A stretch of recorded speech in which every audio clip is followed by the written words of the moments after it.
Ok, a ver, vamos a empezar entonces con nuestro primer tema de la parte de electricidad y magnetismo, ¿ya? Entonces vamos a entrar a lo que es el capítulo de electrostática, ¿ya? Electrostática, a ver, vamos a ver qué tal nos va. Ok, ¿qué más? A ver, ya. Aquí, el primer punto que vamos a tocar es lo que se llama fuerza eléctrica, ok, entonces a ver, fuerza eléctrica, listo, perfecto. Vamos a hacer un repaso algebraico también antes de entrar a la solución de problemas, porque quiero ver si ustedes dominan algunas ecuaciones de leyes exponenciales como les he mencionado en un principio, pero primero vamos a trabajar con esto. Recordemos un poquito de química, porque esa parte de química que les voy a mencionar ahorita se relaciona bastante con lo que es fuerza eléctrica. A ver, ¿cuál es la mínima porción de toda materia, chicos? ¿Quién sabe? ¿Cuál es la porción más pequeña que nosotros podemos obtener de la materia? Átomo. Listo, los átomos. Ya, perfecto. ¿Ves? Eso es lo que ustedes deben saber como conocimientos básicos. Listo, entonces, ¿cuántas partes presenta el átomo? Esa sería la pregunta. Electrón, protón. No, he dicho neutron. partes. He dicho partes. ¿Cuántas partes? Dos partecitas. Ya, perfecto. Dos. ¿Cómo se llaman esas dos partecitas? A ver, ¿cómo se llaman esas dos partecitas? Ahí ya te las acabo de dibujar. Ok. La primera partecita, la parte central, se llama núcleo. Y la parte externa se llama nube electrónica, ¿sí o no? O envoltura electrónica y muchos otros nombres que de acuerdo al libro que ustedes estén leyendo van a encontrar, ya. Entonces en todos los átomos encontramos estas dos partecitas, los núcleos y la nube electrónica, ya, perfecto. Pero ahora lo que nos importa a nosotros es a quiénes encontramos en estas dos partes. ¿Qué cosa encontramos aquí? Encontramos partículas, ¿sí o no? Ya, encontramos partículas, perfecto. En el núcleo, como dice Alison, encontramos a las partículas denominadas protones y neutrones, ¿ya? Encontramos dos tipos de partículas en el núcleo, protones y neutrones. Y en la nube electrónica, ¿quiénes encontramos? A ver, en la nube electrónica encontramos a los electrones, ¿sí o no? Ya está, perfecto, ¿no? Y la nube electrónica viene así infinitesimalmente, ya está. Y encontramos ahí en toda esa nube electrónica a los electrones. Algo que nos va a importar a nosotros reconocer para estas partículas es la carga, porque estas partículas tienen una carga eléctrica. Y acá viene la pregunta, entonces, los protones, ¿qué carga eléctrica tienen? Positivo, ¿sí o no? Positivo. Es por eso que cuando ustedes agarren un libro de química van a encontrar así, de que los protones están representados por la letra P y un superíndice más, ¿no? Ese superíndice más me indica a mí de que el protón tiene una carga eléctrica positiva. Listo, ¿qué más? A ver, los electrones que se encuentran en la nube electrónica, ¿cuál es la carga eléctrica que van a tener estos electrones? Un menos, ¿sí o no? Estos electrones tienen un superíndice menos y ese menos a mí me indica que el electrón tiene una carga eléctrica negativa. Listo. Y por ahí también hemos mencionado los neutrones. Se representan con la letra N minúscula. ¿Y qué tipo de carga tienen los neutrones? Sin carga, es neutro, carga cero, ¿ya? Los neutrones no tienen carga, ¿sí o no? Son neutrales y normalmente se les coloca un superíndice como que un cerito, porque el cero matemáticamente se dice que también es neutro, ya que se encuentra entre los números negativos y positivos, ¿sí o no? Entonces le ponemos como que un cerito ahí elevado. Listo, entonces ahí está, profe, voy a transmitir su clase, ¿va? Bueno, ya normal, no hay problema. ¿Qué más? A ver, vayamos acá. Lo que nos va a interesar nosotros, o bueno, las partículas que vamos a estudiar nosotros van a ser estas dos, a los protones y los electrones. ¿Por qué? Porque cuando nosotros hagamos interaccionar a dos partículas que de repente tengan estas cargas, otra cosita que quiero que me confirmen es si es que pueden ver mi mouse, porque yo siempre me voy a hacer referencia con el mouse a lo que me estoy dictando. Si pueden ver mi mouse, chicos. ¿Se puede ver? Sí, profesor. Ya, a ver, y si utilizo ahora este cuadradito, ¿pueden verlo también? Se ve. Ya, perfecto. Entonces, yo siempre voy a estar utilizando el mouse para lo que quiero hacer referencia de lo que les estoy explicando, ¿ya? A ver, entonces como lo que les estaba diciendo, a mí me interesa solamente analizar para este capítulo de electrostática a estas dos partículas que van a tener carga positiva y carga negativa. Listo, a ver, ¿por qué me va a interesar? Porque lo que yo voy a hacer, es interaccionarlos. O sea, vamos a considerar por aquí que esta bolita es una partícula que de repente pueda tener una carga positiva. Y más allá, a cierta distancia, que le vamos a llamar una distancia D, se encuentra otra partícula que también puede tener una carga positiva o también puede tener carga negativa, ¿sí o no? Ya, eso es de acuerdo a lo que tú encuentres en tu problema. Pero vamos a hacerlo paso a paso. Vamos a suponer de que esta segunda partícula, que le vamos a poner nombre, esta es la partícula A y el otro es la partícula B, ¿ya? Vamos a decir de que la partícula B también tiene una carga positiva, ¿ya? Pero ¿qué pasa si de repente yo por acá abajo tengo otras partículas separadas una misma distancia D? Vamos a ver, esta es la partícula C y esta es la partícula D. Vamos a suponer que la partícula C tiene una carga negativa y la partícula D también tiene una carga negativa. Ok, ojito por aquí. ¿Por qué estoy graficando esto? Porque hemos dicho de que a estas dos partículas que presentan carga las vamos a hacer interaccionar. Ok, están separadas una distancia D. Ya, pero no son los únicos casos, porque yo más abajo puedo dibujar a otra partícula por aquí, que le voy a llamar una partícula E, por ejemplo, separadas a una distancia, a una misma distancia D, con otra partícula que le puedo llamar partícula F. Ahora, yo puedo decir de que, por ejemplo, ya, yo puedo decir esto, por ejemplo, voy a suponer de que la partícula E tiene una carga positiva y la partícula F tiene una carga negativa. Ok, mira, este es otro casito. Ya, otro casito que puede existir es ¿qué cosa? Que yo por aquí puedo tener de repente a una partícula G con una partícula H separadas a una misma distancia, que le voy a poner así una distancia D, ¿ya? Pero que ahora la partícula G tiene una carga negativa y la partícula H tiene una carga positiva. Entonces estos son todos los posibles casitos que yo puedo obtener para hacer interaccionar a dos partículas que van a tener solamente carga positiva y carga negativa, ¿sí o no? ¿Qué va a pasar cuando yo a estas partículas, a todas estas partículas las haga interaccionar? ¿Qué es lo que va a pasar?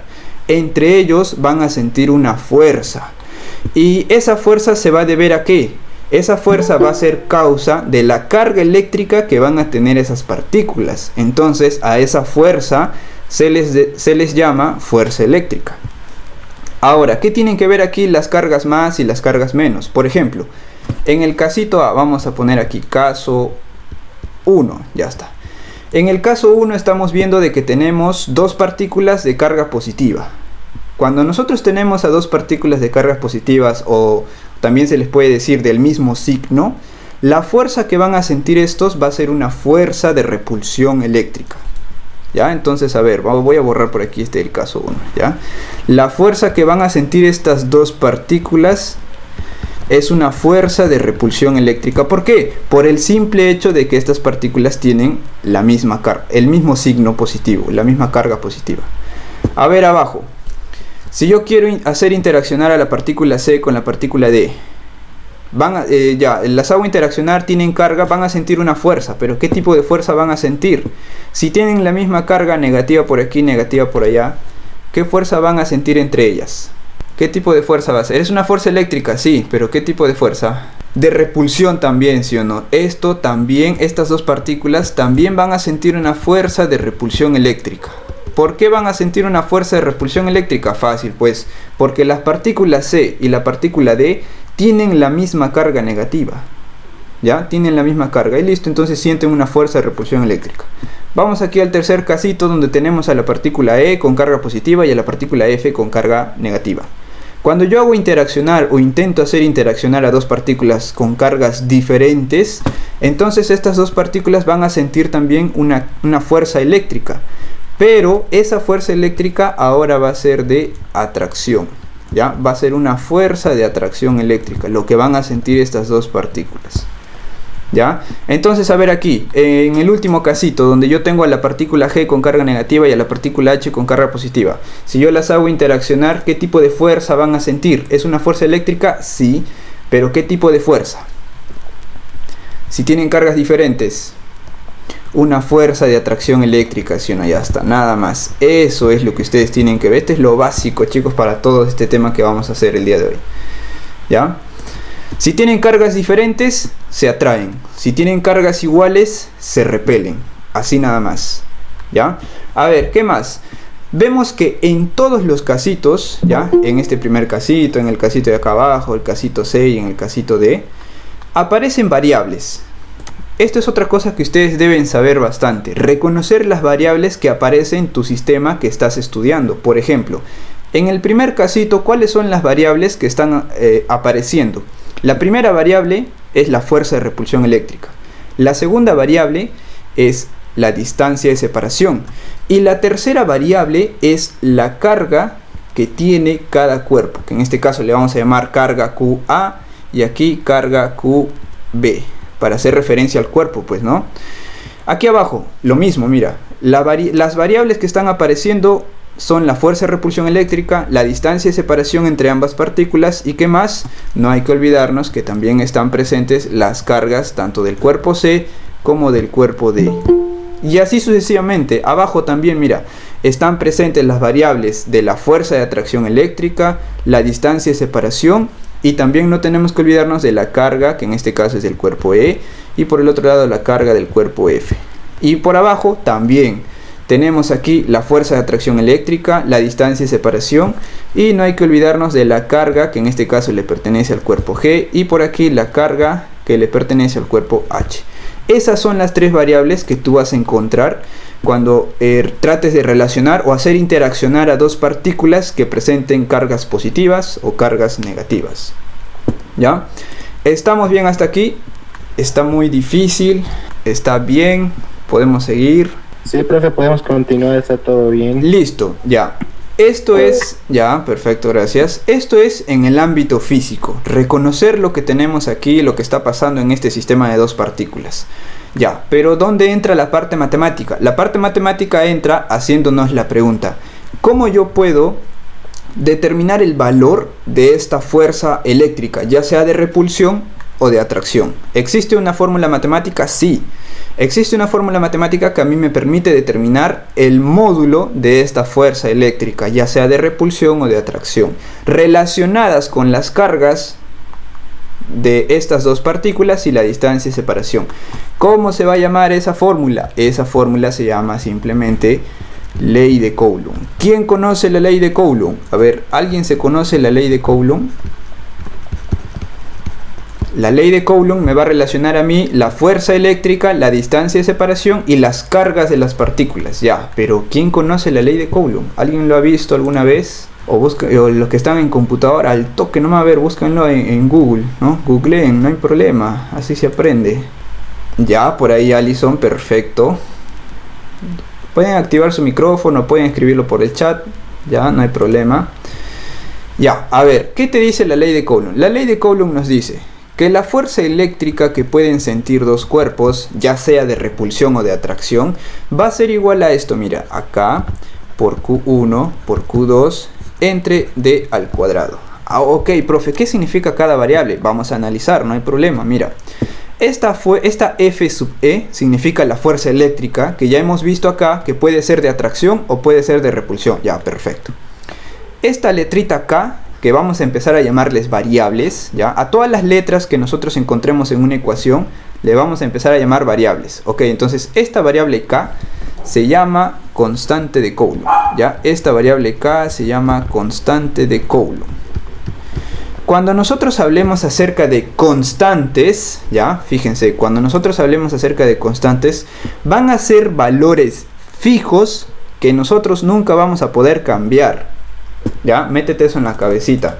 Cuando nosotros hablemos de constantes, van a ser valores fijos que nosotros nunca vamos a poder cambiar.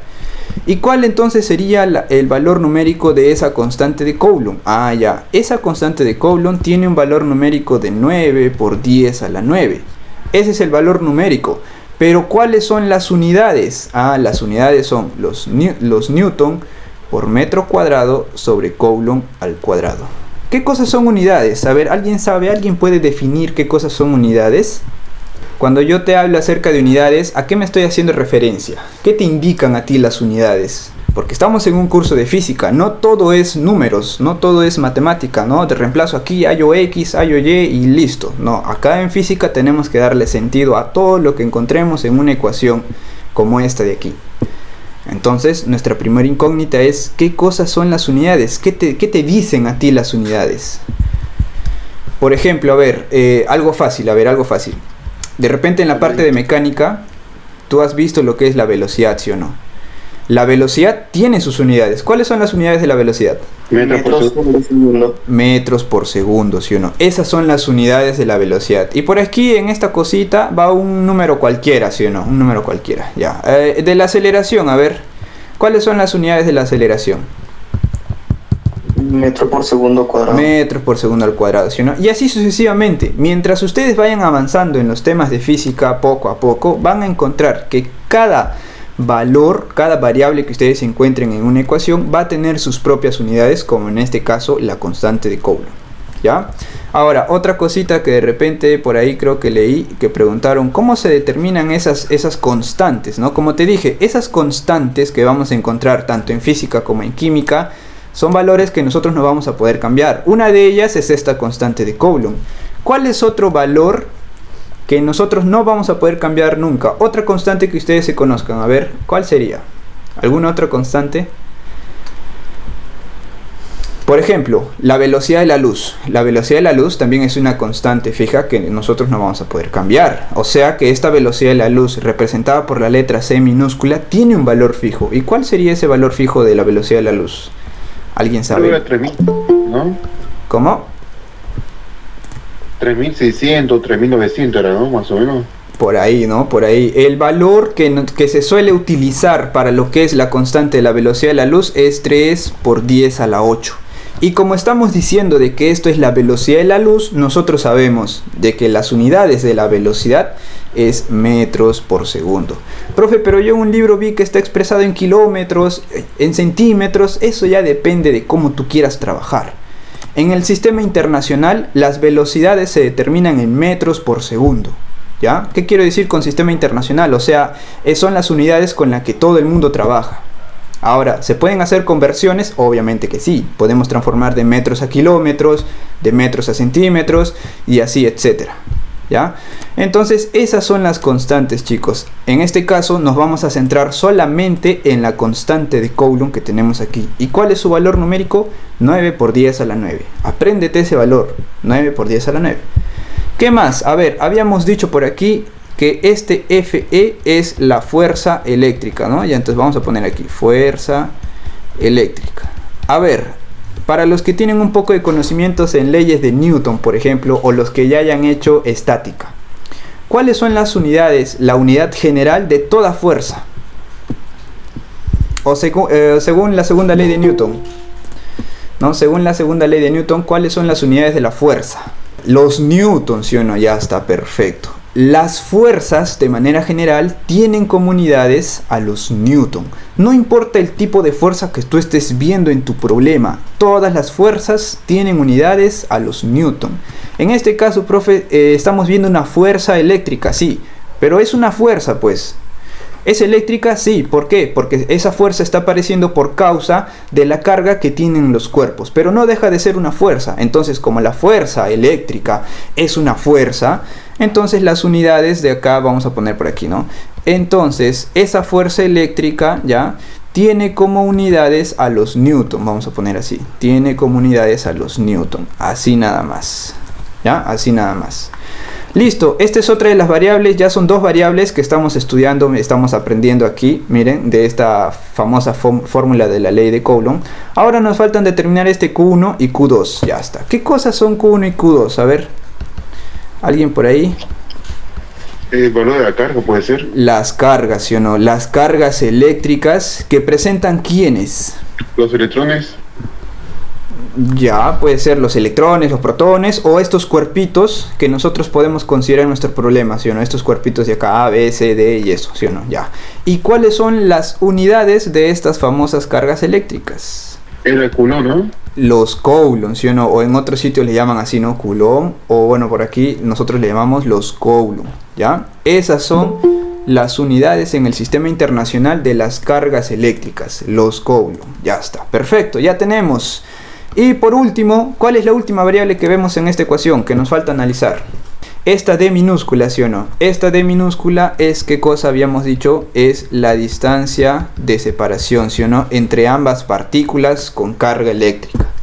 Listo. Y en el sistema internacional, todas las distancias van a tener, ¿qué unidades? En el sistema internacional, los metros, ¿sí o no? Los metros, ¿ya? Los metros.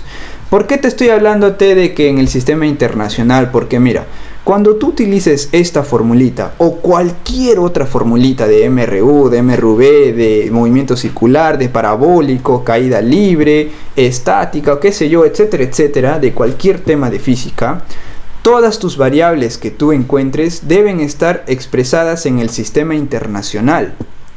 ¿Ya? Todas. O sea, si tú encuentras distancia, esa distancia debe estar en metros. Si tú encuentras fuerza, esa fuerza debe estar en newton. Y así sucesivamente. Si tú encuentras aceleración, esa aceleración debe estar en metros por segundo al cuadrado. Si tú encuentras energía potencial o energía cinética, esas energías deben estar en los joule. Y así sucesivamente. ¿Ya? Entonces métete eso en tu cabecita. En este caso, la distancia siempre debe estar en metros. Listo. Mira, cuando tú haces cumplir todo esto, todas las unidades de las variables que aparecen en una ecuación, tú puedes reemplazar de frente solamente los valores numéricos. ¿Ya? Porque mira, un ejemplo te voy a poner por aquí. ¿Qué pasa si una distancia se encuentra, por ejemplo, en centímetros? Si tú reemplazas aquí estos 3 centímetros, reemplazas en esta ecuación, se te va a complicar más, se te va a hacer todo un cambalache, ¿no? Porque al final vas a tener que hacer una conversión de centímetros a metros aquí adentro y todo lo demás. Entonces, lo preferible para que no te confundas o no te marees resolviendo es que a estos centímetros, antes de que lo metas en esta ecuación, lo conviertas a metros por aquí.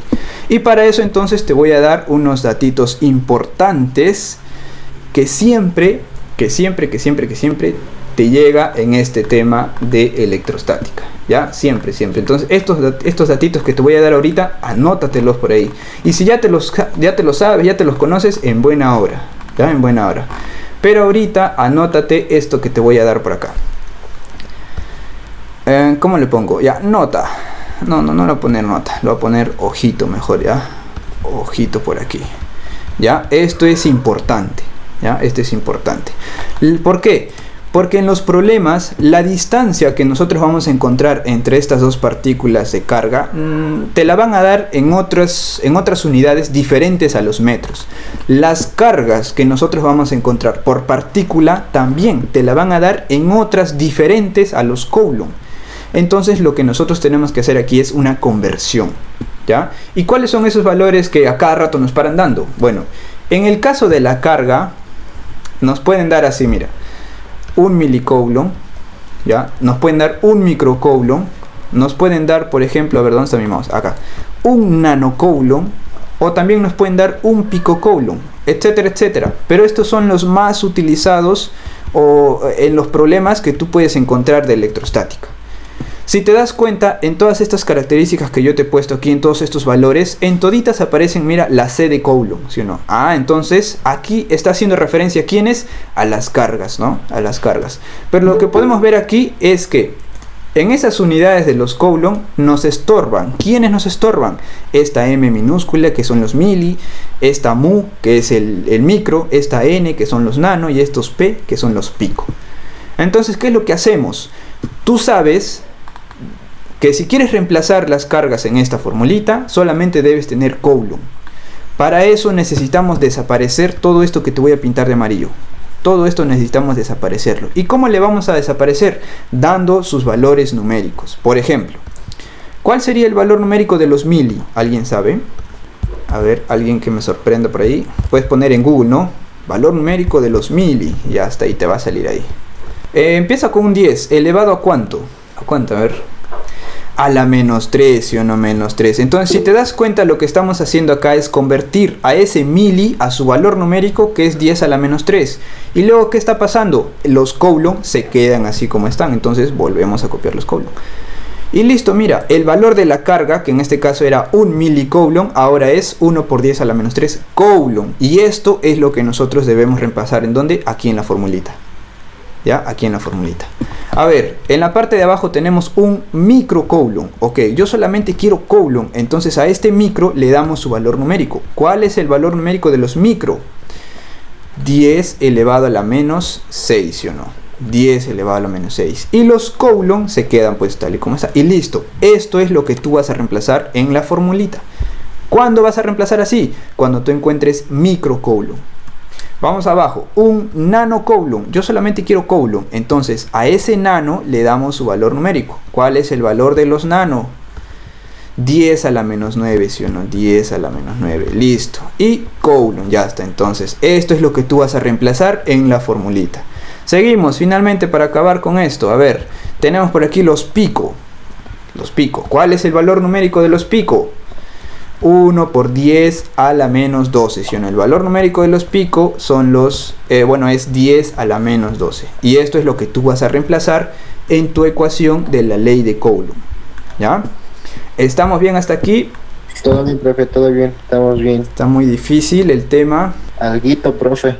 Alguito, ¿no? Por eso, para cuando ustedes estudian física deben prestar mucha atención a lo que están leyendo. Sigamos, ¿qué más? Esto es en el caso de las cargas. Yo te he dado todos estos valores porque cuando pasemos a los ejercicios te vas a dar cuenta de que en los problemas nos van a dar así 20 microcoulomb, 30 milicoulomb, así nos van a dar. ¿Y qué es lo que tenemos que hacer nosotros? Convertir, ¿ya? Convertir. Por eso te estoy dando esto, no te lo estoy dando porque quiero molestarte, no.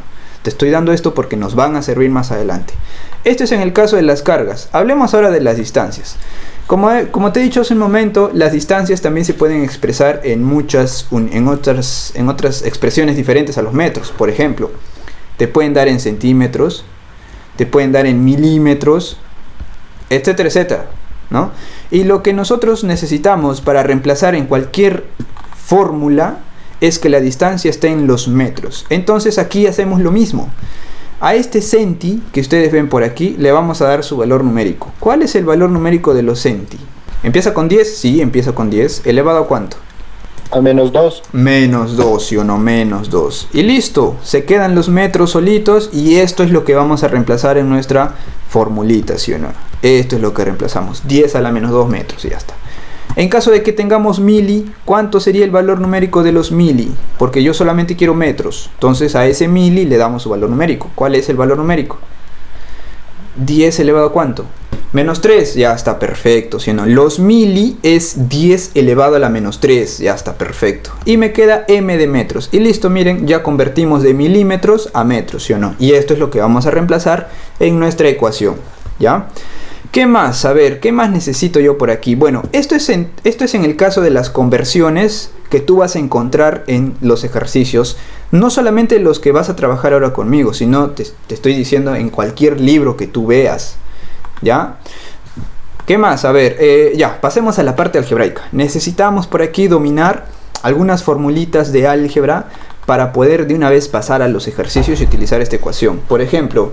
A ver, por ejemplo, por aquí, te mencioné que necesitas un poco de fórmulas de leyes exponenciales. Ok, entonces, a ver, recordando leyes exponenciales. Vamos a ver cómo están en su álgebra. Vamos a ver, recordando leyes exponenciales.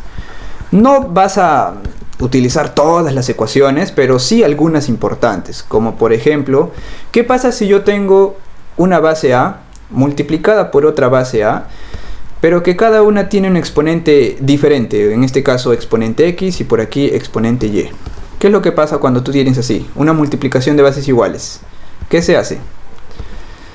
La suma de esos exponentes. Se copia la base y los exponentes se suman, ¿sí o no? Ya está, listo. Esta es la primera ley exponencial que yo necesito que tú domines. ¿Cuál es la otra formulita? A ver, ¿qué pasa si yo tengo una base x entre una base x?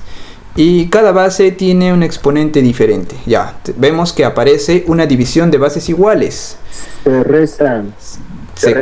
Se copia la base y los exponentes se restan, ¿sí o no? Ya está, perfecto. ¿Qué otra formulita más necesito? A ver, por aquí puedes encontrar, a ver, ya, esto. ¿Qué pasa si yo tengo una base m elevado a un exponente n y todo esto está elevado a otro exponente que de repente puede ser p?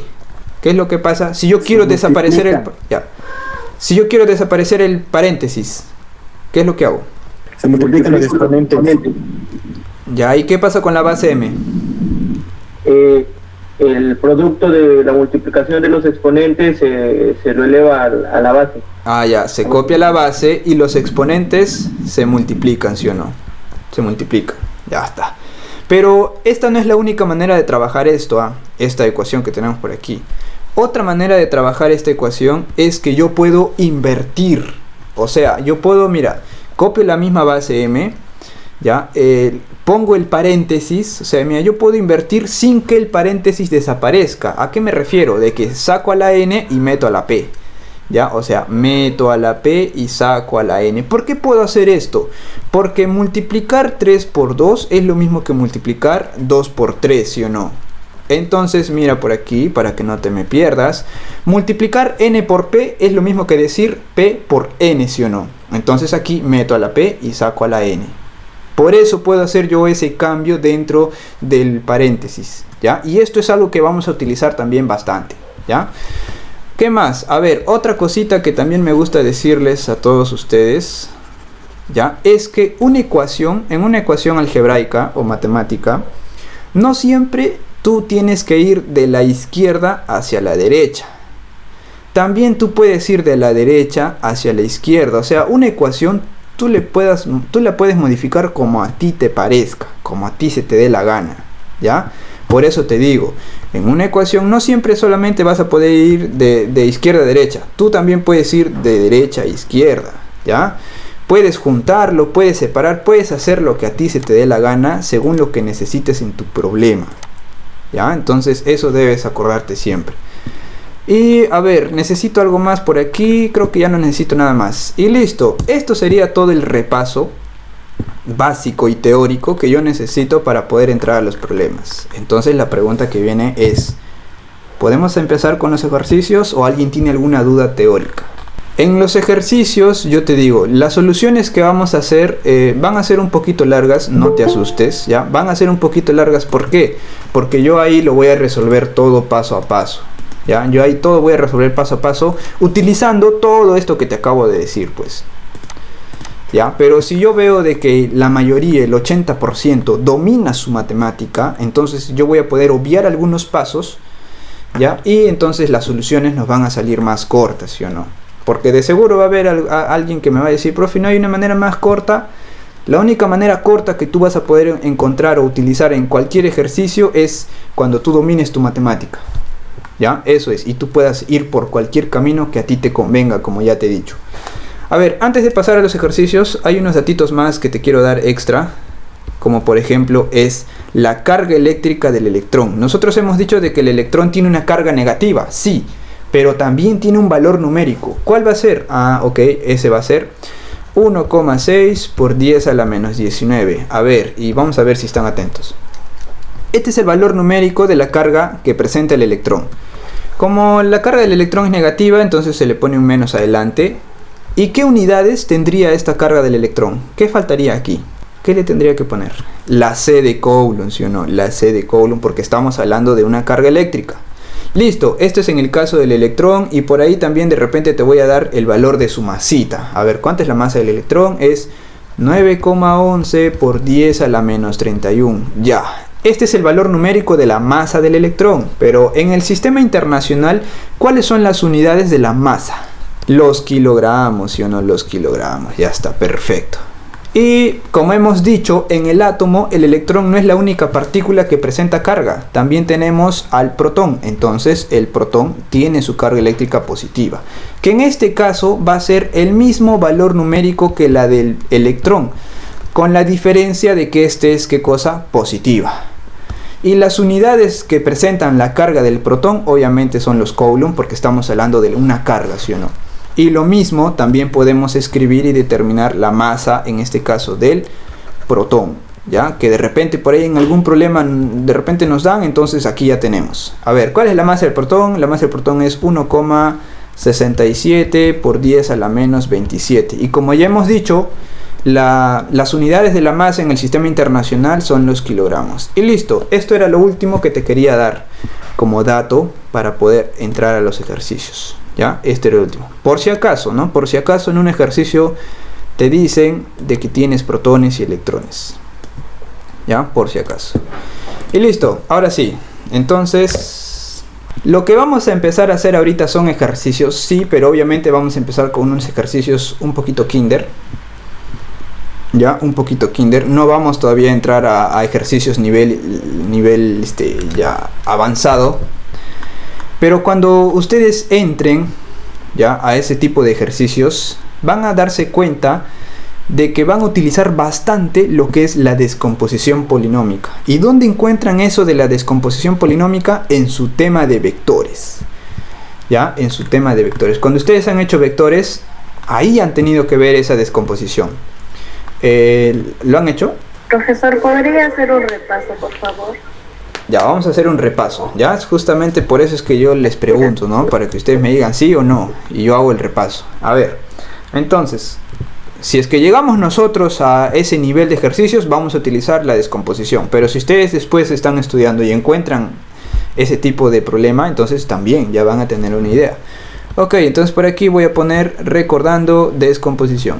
A ver, lo primero que yo necesito por aquí recordar es, haciéndote la pregunta, ¿en cuántas dimensiones nos movemos nosotros en la vida real? En 3, ¿sí o no? Ya está listo.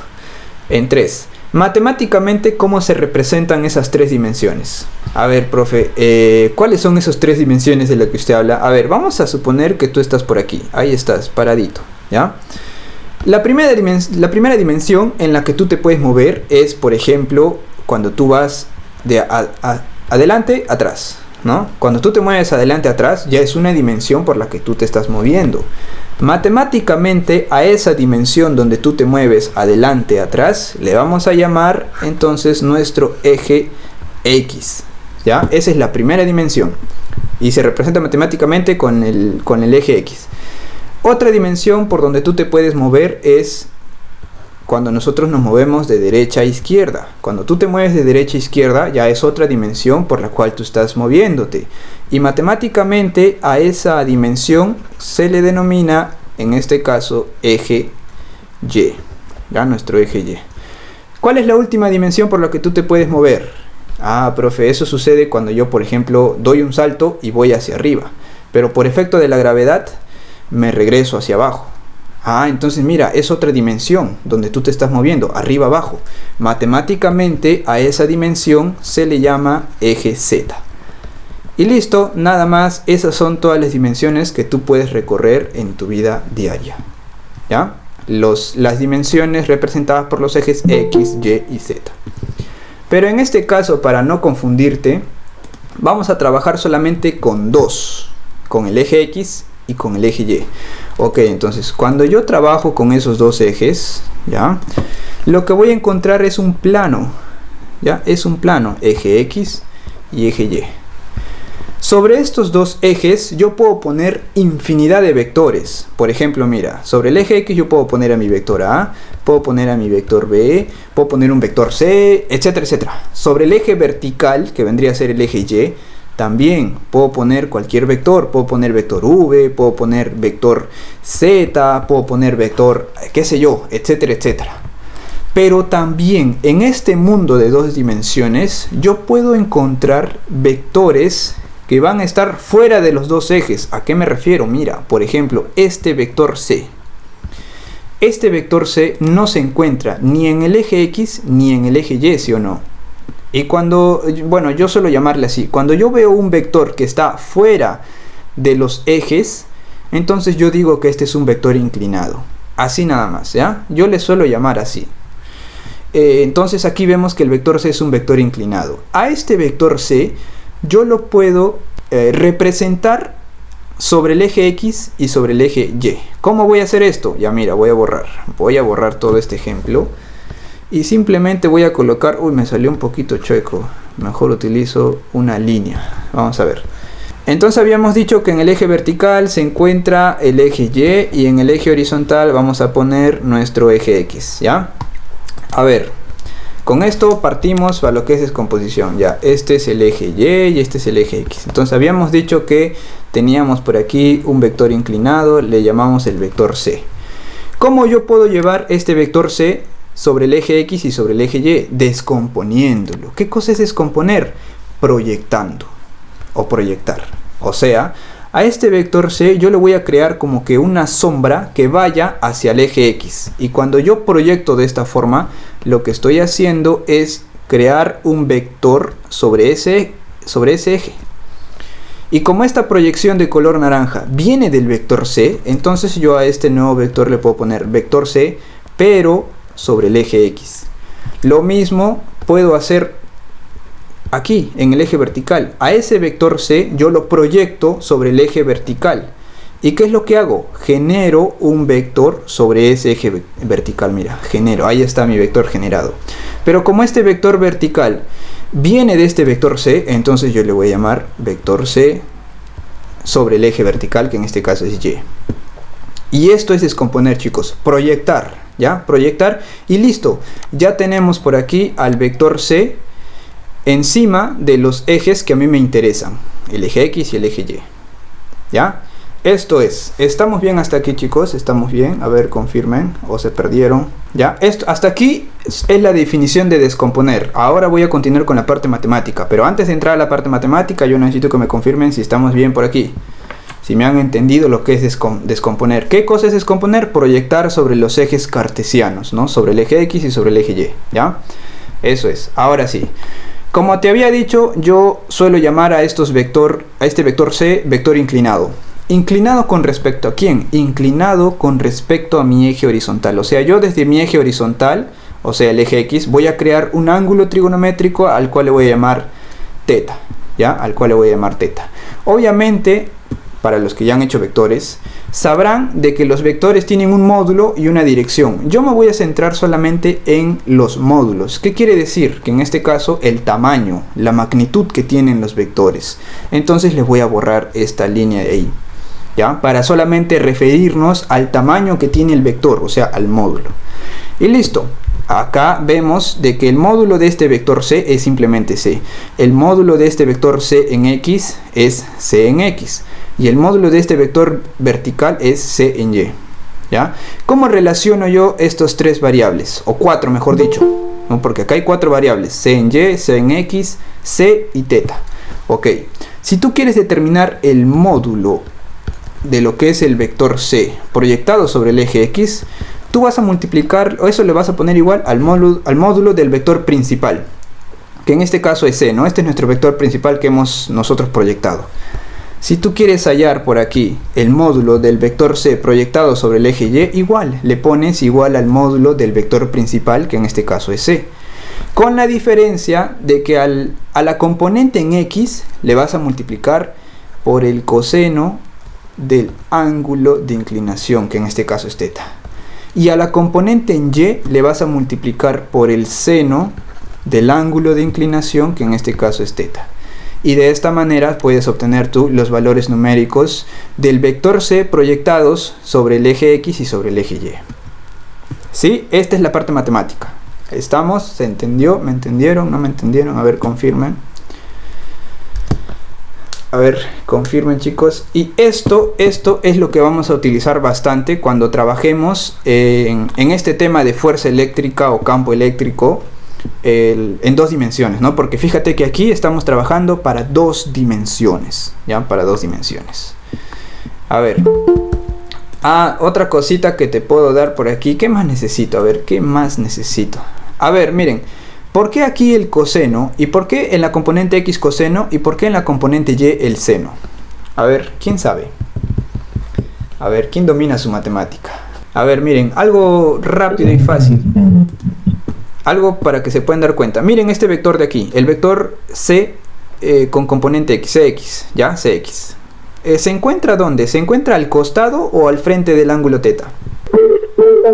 Al costado, ¿sí o no? Se encuentra al costado. Cuando tú veas así, mira, un vector al costadito de un ángulo, cuando tú lo veas y quieras hallar el módulo de este vector, lo que haces es multiplicarlo por el coseno. ¿Ya? De frente, sí, como este está al costadito, multiplico por el coseno. En cambio, la proyección del vector C sobre el eje Y, yo aquí he utilizado seno. ¿Por qué? Porque si ustedes han hecho bien lo que son vectores, nosotros podemos agarrar a los vectores y moverlos como a ti se te dé la gana, manteniendo siempre su dirección y su magnitud y su módulo en este caso. En este caso, mira, este vector C en Y yo lo voy a mover. ¿Hacia dónde lo voy a mover? Lo voy a mover acá, mira, acá, ahí. Y si te das cuenta, cuando yo muevo al vector C en Y, o bueno, el módulo de este vector C en Y, en el se forma un triángulo, ¿sí o no? Se forma un triángulo, mira, ¿dónde está el triángulo? Acá está, mira, este es el triángulo que se forma, ¿no? Es el triángulo que se forma, el triángulo rectángulo. Y la pregunta sería, ¿este vector C en Y se encuentra al costado o al frente del ángulo θ? Esta magnitud, este módulo, esta distancia, ya vamos a llamarla así. ¿Al frente o al costado? Al frente, ¿sí o no? Entonces mira, cuando tú tengas aquí una distancia o un módulo al frente de un angulito, utilizas el seno. Y cuando lo tengas al costado, utilizas al coseno. Por eso yo aquí he puesto coseno y seno de frente, ¿ya? Pero esto es pues cuando... Esta es la parte de demostración, ¿no? Se podría decir que por aquí yo te estoy demostrando. Obviamente no te lo estoy demostrando matemáticamente, pero estoy utilizando como que una formita para que me puedas entender por qué coseno y por qué seno aquí en estas fórmulas, ¿no? ¿Sí, chicos? ¿Me entendieron por qué he puesto coseno y seno? ¿Sí? Ya está. A ver, ahora sí. Esto es a lo que te vas a enfrentar cuando tú encuentres ejercicios en 2 dimensiones, como ya te he dicho. Pero vamos a empezar con ejercicios en una dimensión, ¿ya? Que son los más fáciles, son para calentar y para que tú vayas acostumbrándote más que todo a la fórmula de la ley de Coulomb que hemos visto acá arriba, utilizando todos estos datitos que te he dado también aquí. Esto de aquí y todo lo demás, ¿no? Eso es lo que yo necesito primero, antes de que te enfrentes a ejercicios de otro nivel. Entonces, a ver, voy a traer el primer ejercicio, ¿ya? A ver, si alguien tiene una pregunta...